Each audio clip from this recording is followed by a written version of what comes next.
چونکہ جیسے کہ ابھی آپ کو بتایا کہ پہلا ہمارا ٹاپک ہے عقائد کے بارے میں، تو تھوڑے سے ہم اس کی وضاحت کرتے ہیں پہلے، اور انشاءاللہ اس کے بعد جو نیکسٹ ہمارا پروگرام ہوگا وہ اللہ تعالیٰ کی ذات و صفات کے بارے میں ہوگا، اور اس کے بارے میں ہم تفصیل۔ عقائد جو ہے یہ عقیدے کی جمع ہے، اور عقیدے کی تعریف مختلف انداز میں کی گئی ہے۔ چنانچہ کتاب التعریفات میں یہ سید شریف جرجانی رحمۃ اللہ علیہ نے اس کی تعریف یوں کی ہے کہ ما یقصد فیہ نفس الاعتقاد دون العمل، کہ اعتقاد وہ شے ہے کہ جس میں، یعنی عقیدہ وہ شے ہے کہ جس میں صرف اعتقاد کا ارادہ کیا جاتا ہے، عمل کا نہیں کیا جاتا۔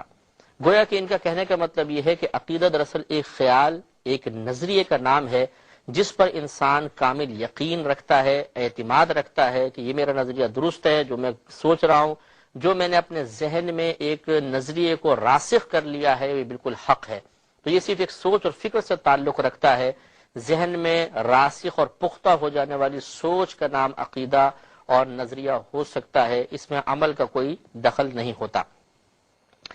مصباح اللغات یہ بھی ایک لغت کی کتاب ہے، اس میں عقیدے کی تعریف لکھی ہے کہ عقیدہ وہ شے ہے کہ جس پر پختہ یقین کیا جائے، جس کو انسان اپنا دین بنائے اور اس کا اعتقاد رکھے، یقین رکھے، اس کو عقیدہ کہتے ہیں۔ اور بعض کے نزدیک اور میرے نزدیک بھی یہ تعریف بہت ہی پیاری ہے کہ عقیدہ اس نظریے کا نام ہے کہ جس کا یقینا پر آپ دین اسلام میں داخل رہیں گے یا داخل ہو جائیں گے، اور اگر آپ اس کو ترک کر دیتے ہیں، اس کا اعتقاد نہیں رکھتے، تو دین اسلام سے خارج ہو جائیں گے۔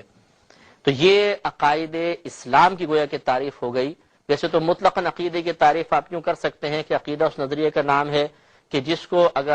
پر اعتقاد رکھیں تو کسی دین میں داخل ہو جائیں، اعتقاد نہ رکھیں تو کسی بھی دین سے آپ خارج ہو سکتے ہیں۔